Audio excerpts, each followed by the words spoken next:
سابقہ وزیر اعلیٰ و BRS سربراہ کے چندر شیکھر راؤ نے یکم مئی کو یوم مزدور کے موقع پر مزدور طبقے کو مبارکباد پیش کی۔ انہوں نے مزدوروں کی قربانیوں کو خراج عقیدت پیش کرتے ہوئے کہا کہ مزدوروں کی محنت اور قربانیاں ناقابل فراموش ہے۔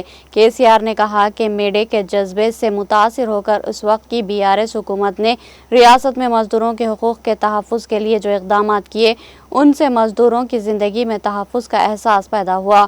انہوں نے کہا کہ صنعتی ترقی میں تلنگانہ نے ملک کے لیے ایک مثالی ریاست کا مقام حاصل کیا۔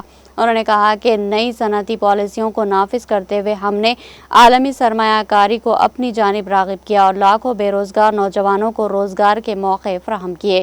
انہوں نے مزید کہا کہ ہم بے پیداوار اور خدمات کے شعبے میں کام کرنے والی خاتون مزدوروں کو حقوق فراہم کرتے ہوئے ان کے ساتھ کھڑے رہے۔ KCR نے دعویٰ کیا کہ Sarangi colours company, auto drivers اور مختلف صنعتوں سمیت غیر منظم شعبے میں کام کرنے والے مزدوروں کو ہر ممکن تحفظ فراہم کیا گیا۔